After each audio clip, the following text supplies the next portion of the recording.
Disgraceful doesn't even begin to cover it. This is a full-blown betrayal of the British people carried out in broad daylight by the very man elected to protect them. While the cameras were rolling, while the people were watching, London Mayor Sadiq Khan stood in the heart of our democracy and all but declared that the needs of disabled citizens, vulnerable women, and struggling commuters no longer matter. That's right. Disabled access, scrapped. Safe parking for pregnant mothers, erased. Entire communities thrown under the bus. Also, Khan can keep ticking boxes on his migrant housing agenda. It wasn't just shocking. It was humiliating to watch live on air, as an elected official dismissed the most at-risk members of our society with a shrug and a scripted line about affordable housing. But here's the truth he won't tell you.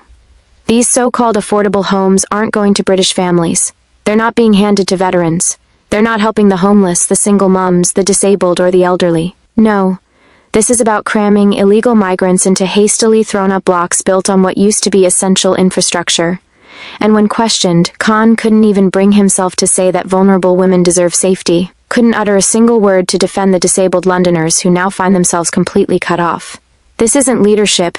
It's ideological madness. And tonight, we're exposing every humiliating second of it. It played out like a car crash in Parliament.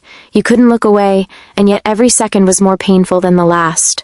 There he was, the Mayor of London, being grilled not by radicals or fringe campaigners, but by ordinary concerned representatives asking basic human questions. Do you care about vulnerable women walking home alone at night? Do you care about pregnant mothers needing access to safe parking? Shouldn't build more homes. The issue was who is being prioritized, and who is being sacrificed to serve that agenda.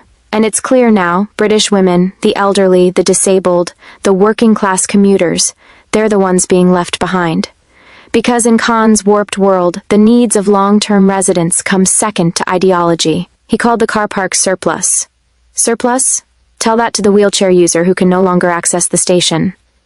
Tell that to the mother with a toddler and a pushchair who now has to walk half a mile at night down unlit streets. These car parks weren't luxury. They were lifelines. And Sadiq Khan just bulldozed them for flats that are fast-tracked not for Londoners, but for undocumented arrivals who've never paid a penny into the system. And let's be clear, when challenged on this, when asked whether he understands the danger he's placing vulnerable women in, Khan didn't flinch. He didn't stammer. He stood there and proudly stated that he refuses to put housing to one side. He refuses to even consider that ripping away safety infrastructure might have devastating consequences. And worse. He spun it as some moral victory, some sign of progress. But progress for who? Because it sure isn't progress for the disabled man who now has no way of reaching his workplace. It's not progress for the elderly woman who relied on her car to stay independent. It's not progress for the pregnant NHS nurse who finishes her shift at midnight and now has nowhere safe to park. This isn't progress, it's punishment. A deliberate choice to favor a globalist narrative over local need. And Khan doesn't just ignore that reality. He gaslights the public when they call it out. If you question the plan, you're called heartless. If you raise safety concerns, you're accused of being backward. But who's really heartless here? The citizens begging to be heard, or the mayor who bulldozes their access, their safety, their freedom, then dares to stand in Parliament and call it justice? It's no coincidence that this comes at a time when trust in London's leadership is crumbling, crime is out of control, knife violence is surging, women don't feel safe walking home. And yet, instead of responding with real practical support, Khan tears down the very infrastructure that makes the city even remotely accessible. All while championing affordable homes that the average Londoner will never set foot in. Because the truth is, and Khan knows it, this isn't about affordability. It's about optics. It's about headlines. It's about scoring points with the elite echo chambers, while ordinary taxpayers are priced out, shoved out, and silenced. Just look at the facts. Millions handed over in housing deals, while local needs rot. Car parks and access routes eliminated without meaningful consultation, and the minute someone dares to challenge it, Khan hides behind scripted soundbites and dodges the core question. What happens to the vulnerable when access is erased?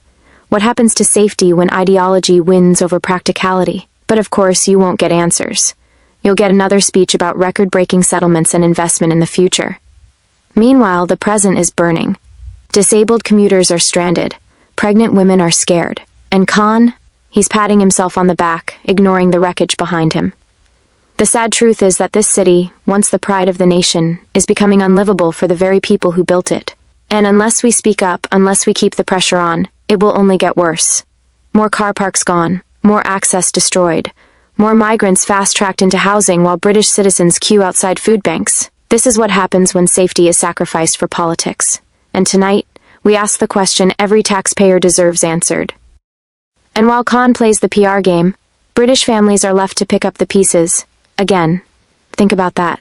Think about what it means when your elected leader proudly declares that he will not put housing to one side, even when that housing is coming at the cost of disabled access, women's safety, and basic infrastructure. This is not just careless, it is cold, calculated political abandonment. And here's the real kicker. When he's questioned, truly confronted with the voices of those affected, he doesn't listen. He lectures. Because for Khan, this isn't about solutions. It's about control. It's about pushing a narrative where you, the taxpayer, the commuter, the mother, the elderly pensioner, are simply obstacles in the way of his grand globalist experiment. He doesn't see you, he doesn't hear you. You are statistics to him, background noise in a city he's reshaping without your consent. He calls it progress. But progress for whom? For the thousands of Londoners who now have to factor in an extra hour to find parking? For the disabled veterans who can't reach appointments? For the pregnant shop workers walking home alone in the dark because their safe parking is now a construction site? No. The only progress here is for a political class that treats public safety like a checkbox, and working class lives like a footnote. But here's where the insult becomes unbearable. Khan parades these demolitions as victories for equality. Equality? When entire sections of society are being locked out. That's not equality. That's erasure. That's gaslighting on a national scale. And he dares to stand there and say the phrase, record-breaking settlement, like it's something to be proud of. Well, here's a record-breaking fact for you, Mr. Mayor. Never before has a London leader scrapped so much of the city's accessibility infrastructure in so little time, all while selling it as compassion. And Londoners are starting to see through it. Because the cracks are gaping holes in the system. Holes that used to be car parks. Holes that used to be lifelines. Holes that now stand as monuments to a political ego more obsessed with headlines than human lives. You want to talk about affordability? Fine, let's talk about it. Because what's truly unaffordable is the cost of this betrayal. The cost of ripping away safe, affordable access to your own city. The cost of telling elderly citizens to stay home because their mobility is no longer a priority.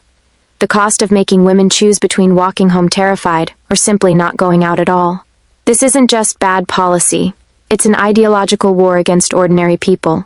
And Khan is leading the charge. He doesn't flinch when you call it out. He doubles down, because in his mind, any criticism is just right-wing noise. But this isn't about left or right, it's about right and wrong. And what's happening to London is wrong. Painfully, disgracefully wrong. What kind of leader listens to reports showing pregnant women are disproportionately harmed by parking changes, and responds by doubling down? What kind of mayor sees disabled commuters losing access and calls it necessary progress? The kind who has forgotten who he serves. And make no mistake, this is only the beginning. If Khan is allowed to bulldoze car parks without resistance, what's next? Your local GP's parking area, school drop-off zones, hospital access roads? Because once access is treated as optional, there's no going back. The system starts collapsing in on itself. And it already is. You see it in the silent suffering of those too exhausted to complain. You see it in the frightened eyes of a young woman standing alone at a dark bus stop. You see it in the pensioner struggling with bags, now forced to walk an extra mile because the station no longer has a car park. And still, Khan won't back down. He says it's worth it. Worth it for who? For the undocumented migrant family placed in a flat while British families are scattered across boroughs, priced out and pushed aside. Worth it for the political headlines while communities fracture?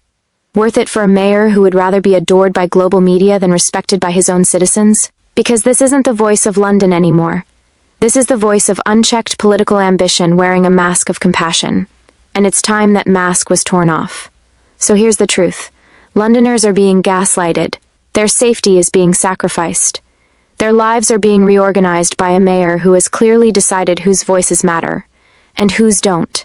If you're a vulnerable woman, a disabled commuter, an elderly citizen, a working-class family, your needs are disposable. Your security is an inconvenience. And unless you speak up, unless you demand change, this won't stop. The demolitions will continue. The access will disappear. The betrayal will deepen. And all the while, the mayor will keep smiling, keep spinning, and keep insisting that this is what progress looks like. But we know better now. And the question isn't whether Sadiq Khan cares. The question is, what will it take for him to finally be held accountable? Because we are not statistics. We are not political afterthoughts. We are the people of this city, and we deserve a mayor who sees us, who protects us, and who understands.